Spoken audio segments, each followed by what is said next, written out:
बोलिए बाके बिहारी लाल की जय। राधे राधे, जय श्री कृष्ण। इन बुराइयों को जिस दिन मार दोगे ना, सुकून मिलेगा। मैंने कहा ना, मरने में सुकून है। हाँ, मरने में तो है, इनको मार देने में और ज्यादा सुकून है। इन बुराइयों को मार डालो और मार के खत्म कर दो। जिस दिन आपने अपने अंदर की बुराइयों को मार दिया, उस दिन संसार के सबसे सुखी प्राणी आप रहेंगे। इन्हें मार देने में सुख है, इसलिए मारिए, क्योंकि आप इन्हें नहीं मारेंगे तो ये आपको मार देंगे। रावण को किसने मारा? किसने मारा? हा? राम जी ने। रावण को राम जी ने नहीं मारा, रावण को तो उसके अभिमान ने मार दिया।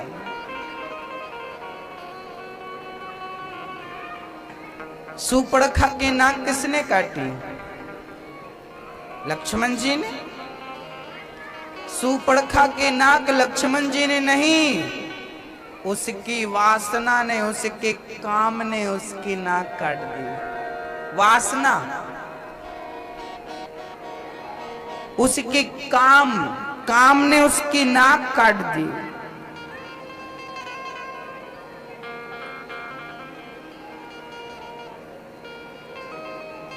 भक्तों, काम, क्रोध, लोभ और मोह, ये सब खतरनाक हैं, लेकिन यदि इनका सदुपयोग किया जाए तो ये वरदान भी हैं। काम का दुरुपयोग करेंगे तो काम परेशान करेगा, लेकिन काम होना चाहिए। कैसे? बोले, काम का सदुपयोग किया जाए तो पति पत्नी के संबंध से ध्रुव और प्रहलाद जैसे भक्त भी तो पैदा भये हैं। काम बुरा ही नहीं है, काम को वासना समझ करके भोगों के लिए बस ना युक्त उपयोग किया जाए। केवल भोग भोगना, केवल भोग भोगना, ना, पति पत्नी के रिश्तों में काम ना हो बल्कि राम हो। और राम की प्रेरणा से जब कोई बच्चा घर में होगा तो वो राम भक्त होगा, और काम की प्रेरणा से जब कोई बच्चा होगा तो वो कामुक होगा, चोरी करने वाला होगा, लंपट होगा। काम बुरा नहीं है, पर काम का तरीका बुरा है। क्रोध बुरा नहीं है,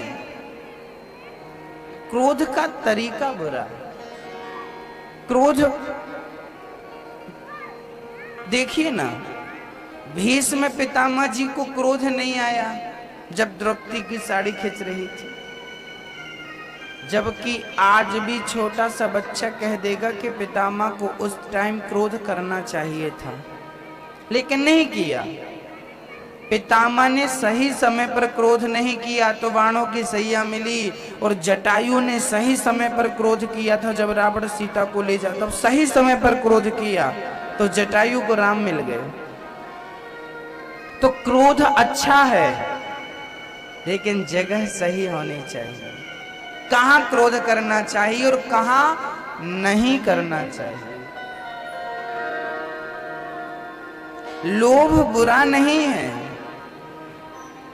लेकिन पैसे का लोभ है, परिवार का लोभ है, और भगवान का लोभ नहीं है, ये गलत है।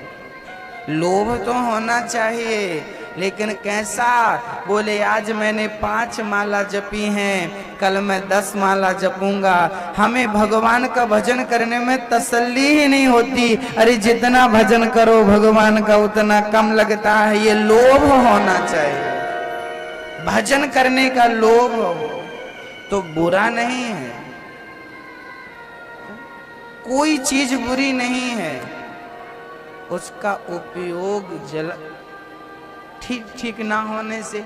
ये बिजली है, ये देखो कितना बढ़िया है, बिजली से ये चल रहा है सिस्टम, ये लाइट जल रही है, लेकिन कोई बिजली पकड़ ले तार, खतरनाक। सदुपयोग करोगे तो ये शांति देती है, दुरुपयोग करोगे तो ये मार डालती है। ऐसे काम, क्रोध, लोभ, मोह, ये सब इनका सदुपयोग करेंगे तो ये शांति देंगे, और दुरुपयोग करेंगे तो यही हमें मार डालेंगे। इसलिए मारना हो तो अपने अंदर के अभिमान को मारो। एक शिष्य गया गुरुजी के पास, गुरुजी हमें ज्ञान दे दो।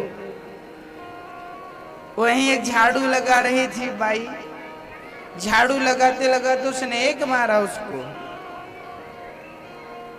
उसने उसको डांटा, क्यों दिखाई नहीं पड़ता, अंधी हो गई, मुझे झाड़ू मारती। गुरुजी बोले राम राम राम, ये तो अभी कच्चा है। गुरुजी बोले जा 1 साल तपस्या कर, 1 साल बाद आना। गुरुजी ने उसे ज्ञान नहीं दिया, 1 साल बाद आना। तपस्या किया, जंगल में बैठा, 1 साल बाद फिर पहुंचा, और जब पहुंचा तो झाड़ू वाली ने उसके ऊपर कचरा डाल दिया। उसको फिर गुस्सा आया। गुरुजी बोली अभी फुसकार रहा है। गुरुजी बोले जा 1 साल बाद आना, ज्ञान दूंगा। तीसरे साल आया तो झाड़ू वाली ने फिर उसे एक झाड़ू मारी, उसने कुछ नहीं बोला, और फिर कचरा उठा के उसके सर में डाल दिया, फिर भी उसने कुछ नहीं बोला। तब गुरुजी समझ गए कि चेला पक गया है, अब इसे ज्ञान देना चाहिए। पक गया, बात बात में खौ खौ करता रहे, बात बात में गर्म होता रहे, कच्चा है, कड़ा है। एक दिन हमने बताया था ना, चावल जब तक कड़ा होता है पका नहीं है। चावल जब पक जाता तो मैया लोग दबा के देखती हैं, जब दबाने से कुछ ना बचे तो पक गया, और कुछ बचा है मतलब कच्चा है। मैं ये समझ रही हूं ना, कुछ ना बचे, जब क्रोध ना बचे, जब अभिमान ना बचे, जब लोभ ना बचे, जब कुछ ना बचे, समझ लेना कि भक्त पक गया है। अभी ये भगवान की भक्ति के योग्य बन गया है। अभी तो योग्य भी नहीं है ना हम, भगवान मिलेंगे वो कब का विषय है, अभी योग्य तो बने।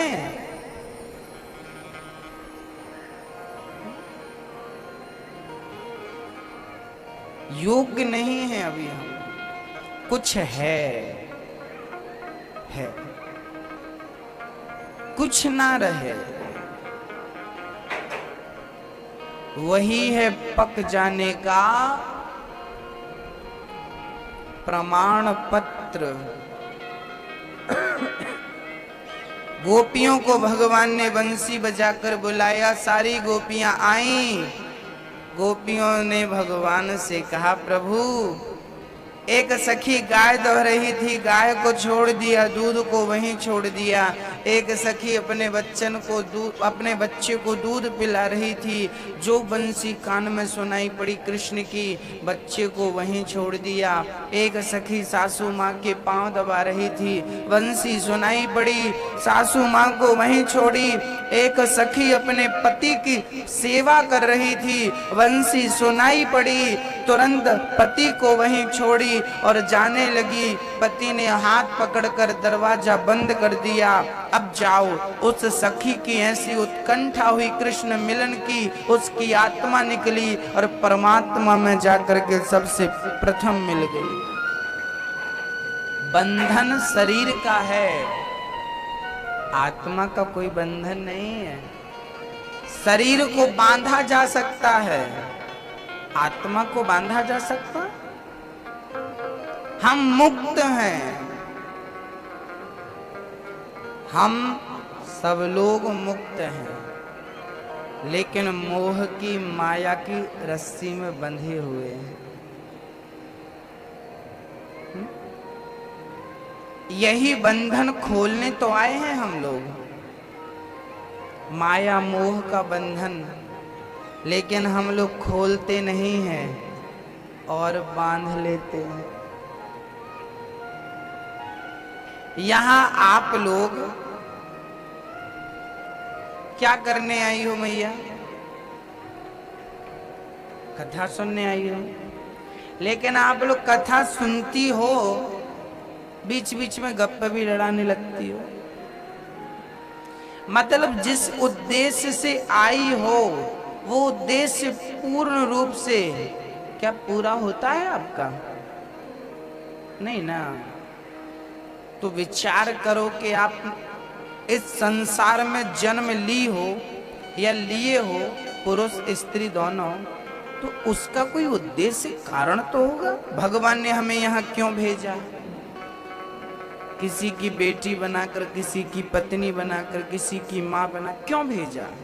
कोई कारण तो होगा। उद्देश्य के बिना कारण के कोई कार्य होता नहीं है। समझ रहे हैं? बिना उद्देश्य के कोई कार्य नहीं होता। यदि ये है तो इसका कोई न कोई कारण है। हम यहां आए हैं, क्या कारण होगा? ईश्वर ने हमें इस संसार में माया की गांठ खोलने के लिए ही भेजी है कि मोह ममता की जो गांठें हैं ना, जो बंधन है, जाओ और अपने हाथों से अपने बंधन खोलो। माया मोह का बंधन हम यहाँ खोलने आए थे, लेकिन हमने तो और कस लिए। ये हमारा, ये हमारा, ये इस संसार में हम अपने कृष्ण को ढूंढने आए थे, खोजने आए थे, जो कि कण कण में छिपा बैठा है। आपने कभी लुका छिपी खेल खेला बचपन में कि नहीं? बहुत मजा आता, हमने बहुत खेला। सब छिप जाते हैं, एक को ढूंढना होता है। उस खेल में सब छिप जाते हैं, एक को ढूंढना होता है। और उसमें भी गिनती होती, पहला, दूसरा, तीसरा, चौथा। जो पहले पकड़ा गया वो हार गया, मतलब फिर से। ये खेल ना हमारी रियल जिंदगी में मैच करता है। एक खोजता है और बाकी छिपते हैं। तो खोजने वाला कौन है और छिपा हुआ कौन है? अरे छिपा हुआ है ईश्वर, और खोज रहा है कौन? हम सब खोज रहे हैं किसे? लुका छिपी ही तो खेल रहे हैं भगवान हमसे। भगवान छिप जाते हैं। कभी हमारी माँ के अंदर छिप जाता है वो, कभी हमारे पिता के अंदर छिप जाता है वो, कभी कण कण में छिप जाता है वो। हम जब से जन्म लिए हैं तब से आज तक हम उसी को ढूंढ रहे हैं। मिला ही नहीं, मिला ही नहीं। क्यों नहीं मिला? क्योंकि जहां छिपा है हमने वहां देखा ही नहीं। कहां छिपा है? कस्तूरी मृग में बसत, मृग खोजत वन माही। कस्तूरी मृग के अंदर होती है और वो बहुत खुशबू देती है, लेकिन मृग को लगता है खुशबू यहाँ से आ रही है, यहाँ से आ रही है। चारों तरफ वो खुशबू को खोजता है, उसे नहीं पता कि उसकी खुशबू उसके अंदर से आ रही है। ऐसे ही हम ईश्वर को बाहर खोजते हैं, ईश्वर तो हमारे भीतर बैठा है छिप करके। वो अंदर बैठा है और हम बाहर खोजते नजर आ रहे हैं, यहाँ खोज रहे हैं, वहां खोज। अरे एक बार यहाँ तो देख लो। यहाँ कैसे देखा महाराज जी, हम अंदर कैसे जाए? हम अपने अंदर कैसे? आइए हम आपको आपके अंदर ले चलते हैं। अंदर कैसे जाएं? तो देखिए,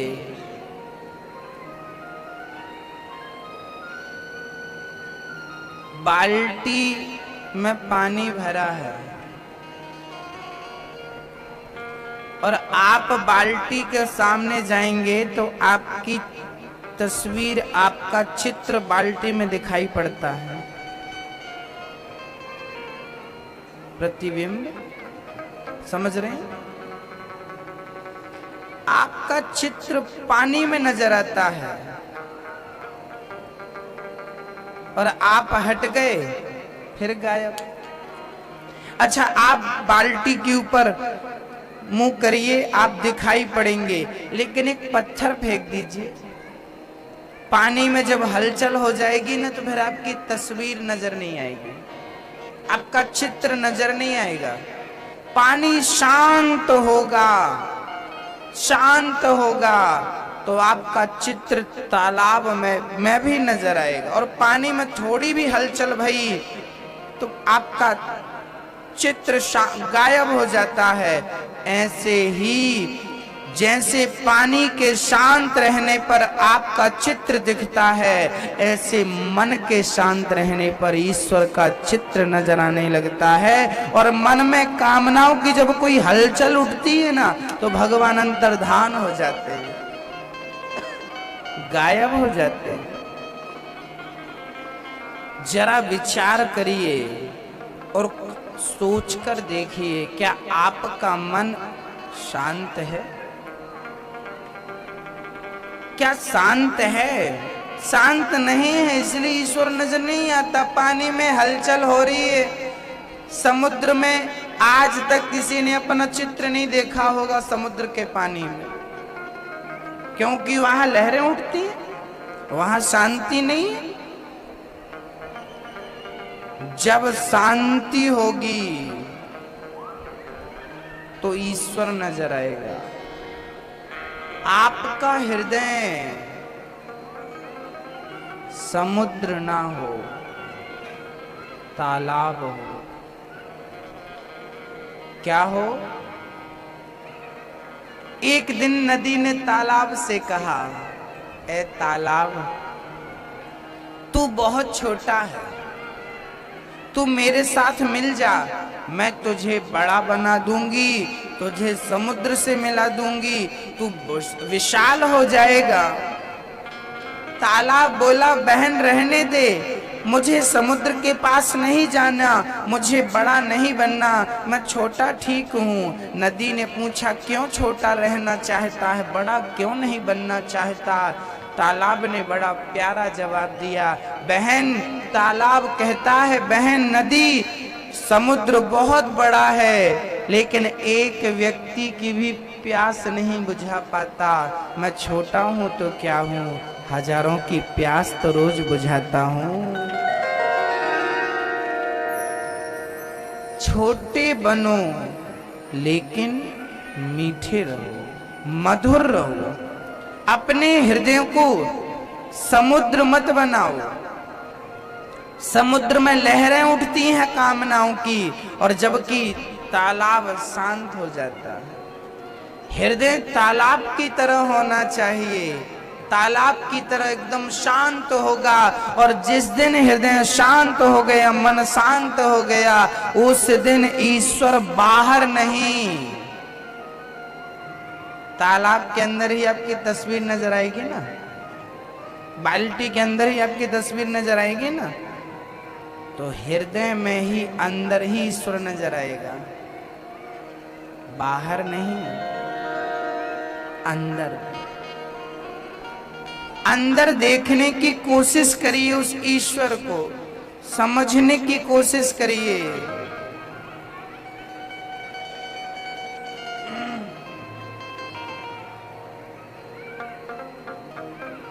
भगवान अंतःकरण में है, हृदय में है, भीतर है।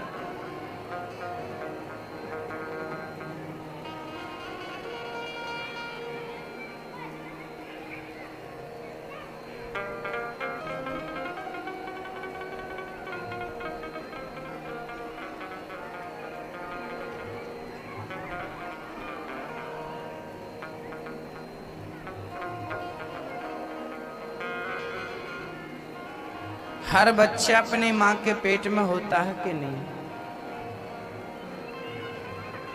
आप कभी थे ना अपनी माँ के पेट में? मैं भी कभी था।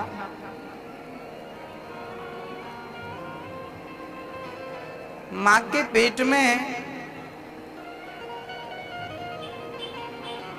एक छोटा सा रूम बना हुआ है।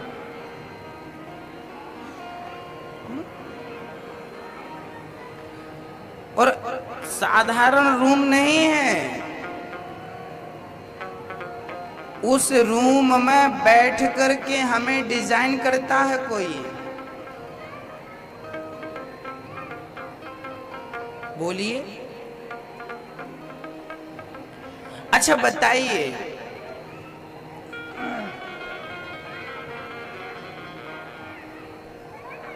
ये माला है, बोलो है? यदि ये माला है तो इसे बनाने वाला कोई तो होगा। बोलिए। बिना बनाने वाले के क्या ये माला बन सकता है? बोलो। नहीं। एक ही उत्तर है, नहीं। यदि माला है, देखिए माला में कितना बढ़िया बनाया बनाने वाले ने, देखिए उसका क्या दिमाग रहा। देखो ये देखो, ये इस रंग का पुष्प यहाँ, इस रंग का यहाँ, फिर यहाँ व्हाइट किया, सफेद किया, फिर देखो इसका कॉम्बिनेशन कर दिया, फिर यहाँ व्हाइट किया, फिर यहाँ देखो, फिर यहाँ पर रेड कर दिया। मतलब जो जहाँ है बराबर है। यदि ये माला है तो इसे बनाने वाला कोई तो है। आप हो तो आपको बनाने वाला कोई तो होगा, जो सही जगह पे आंखें लगाया, सही जगह पे कान लगाया, सही जगह पे हाथ लगाया, सही जगह पे पांव लगाया, सही जगह पर किडनी लगाई, सही जगह पर पेट लगाया, सही जगह पर पीठ लगाई, सही जगह पर बाल उग रहे हैं। कोई तो है। यदि आप हो तो कोई तो है आपको बनाने वाला। ये साइंस की बात है। विज्ञान कहता है कि वस्तु है, यदि ये है तो इसे बनाने वाला होगा। तो मैं भी कहता हूं कि यदि मैं हूं, आप हो, तो हमें और आपको बनाने वाला कोई तो होगा। और उस कोई का नाम आप बताइए, कौन है वो? कौन है वो? ईश्वर। और जरा बताइए कि उस ईश्वर ने आपको कहां बनाया है? दीजिए जवाब। कहां बनाया है? उस ईश्वर ने मां के पेट में ही हमको, आपको, सबको बनाया है। बनाया 9 महीने तक वो हमें बनाता है, बनाता है। अरे आपको और हमको नहीं, सबको। क्योंकि सब मां के पेट में होते हैं। चींटी से लेकर हाथी तक की बात करता हूं, सब मां के पेट से ही आते हैं। ईश्वर ने मां के पेट को ही अपना वो डेकोरेट करने वाला, मनुष्य का निर्माण करने वाला रूम बना रखा है। कहाँ है? अरे ईश्वर तो अंदर बैठा है और हम बाहर ढूंढते हैं। गाड़ियां बन बन के आती हैं, एक जगह पर बनती हैं। ऐसे ईश्वर ने भी एक जगह निश्चित कर रखी है, माँ का पेट, माँ का उदर। यहां इंसान बनाए जाते हैं। पूरी जबलपुर में भेड़ा घाट में ही भगवान बनते हैं, एक ही जगह है। पूरे जबलपुर में भेड़ा घाट में ही भगवान बनते हैं। अब जबलपुर का मतलब ये नहीं कि जबलपुर के उस तरफ बरेला तरफ भी बनता हो बनते हो भगवान, पनागढ़ तरफ भी बनते हो भगवान, ऐसा नहीं है। केवल भेड़ा घाट में बनते हैं, एक जगह निश्चित है ना, एक जगह निश्चित कर रखी है आप लोगों ने, तो ईश्वर ने भी एक जगह निश्चित कर रखी है हमें और आपको बनाने की, और वो माँ का पेट है। भगवान को बाहर बाद में देखना, अंदर पहले देखना, क्योंकि अंदर बैठ के वो सब काम कर रहा है। तो बाहर क्या ढूंढते हो, वो तो अंदर है। अब यहाँ का मूर्तिकार, भेड़ा घाट का कोई मूर्तिकार कमरा में बैठे बना रहा होगा, और मैं उसे यहाँ ढूंढूं, यार वो फलाना नजर नहीं आ रहा, अरे उसको यहाँ क्या ढूंढता है, वो तो अंदर बैठा है। भेड़ा घाट का कोई मूर्तिकार अभी भी मूर्ति बना रहा होगा, बैठा कमरे में, हवा चल रही होगी बढ़िया, वो ठुक ठुक ठुक ठुक ठुक ठुक करता होगा, छिलाई कर रहा होगा, तराश रहा होगा। वो अंदर बैठे काम कर रहा है और हम उसे बाहर खोज रहे हैं। यार राम सिंह नजर नहीं आ रहा, राम सिंह कहाँ है? अरे राम सिंह तो कमरे में बैठा मूर्ति बना रहा है। तो भगवान बाहर, आप मंदिर में ढूंढते हो, भगवान यहाँ, अरे भगवान का असली काम अंदर है, इसलिए भगवान सबके अंदर होता है। हाँ, क्योंकि माँ के गर्भ में भी जब बच्चा जाता है तो पिता के द्वारा जाता है ना, पिता के द्वारा माँ के गर्भ में, माँ के गर्भ की खेती में पिता के द्वारा बुवाई की जाती है, बोया जाता है। तो क्या कहना चाहता हूँ मैं यह कहना चाहता हूँ कि भगवान माँ के अंदर भी है और भगवान पिता के अंदर भी है, मतलब स्त्री के अंदर भी है और पुरुष के अंदर भी ईश्वर है। वो ईश्वर जीव इसलिए कहते हैं सब में भगवान है। अब किसी ने कहा सुअर में भी भगवान है। हाँ, क्योंकि सुअर का बच्चा भी पेट में ही बनता है, तो वो बनता है पेट में, तो उसे बनाने वाला फिर कोई तो होगा, और जो होगा उसी को हम ईश्वर कहते हैं। तो ये मत कहिए कि भगवान कहाँ नहीं है, अरे कहाँ, ईश्वर सब जगह है।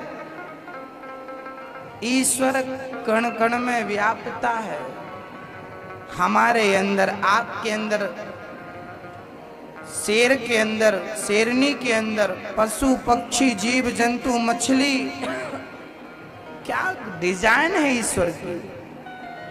आपका बच्चा पैदा हो और उसे यमुना जी में, नर्मदा जी में डाल दो तो डूब जाएगा, लेकिन नर्मदा जी में जो मछलियां हैं ना, उनके बच्चे तो पानी में पैदा होते हैं। भगवान ने उन्हें बनाया ही नहीं, सिखाया भी कि तुम तैरना। क्या गाइड करता है? भेड़ा घाट का इंजीनियर क्या गाइड करेगा? ईश्वर गाइड करके भेजता।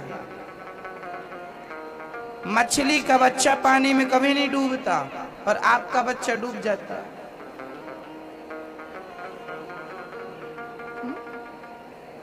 कौन है ये मैया जो तैरना सिखा देता है? पैदा होती। कौन है जो पक्षी को उड़ना सिखा देता है? कौन है ये सब गाइड करने वाला? कौन है?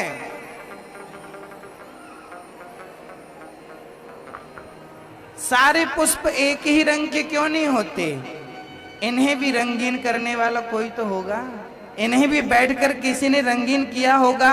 इसे लाल बनाया है, वाह, इसे देखो, इसमें भी तो किसी ने रंग किया होगा, क्योंकि बिना, आप जब मूर्ति बनाते हो तो आप रंग करते हो, आपने रंग, तो इन्हें भी तो किसी ने रंग किया होगा। इन पुष्पों को भी तो किसी ने रंगीन किया है। इसका रंग ऐसा है, ये नारियल का रंग ऐसा है। वाह! इस वृक्ष का रंग ऐसा है, इसका ऐसा है। कौन है इतनी बढ़िया डिजाइन करने वाला? इंसान की बनाई हर चीज को अपडेट करनी होती है। इंसान की बनाई हर चीज को अपडेट करना पड़ता है। ईश्वर ने ये सृष्टि जब से बनाई है तब से आज तक अपडेट नहीं किया गया, फिर भी कोई कमियां नहीं ढूंढ सकता कि ये कमी है।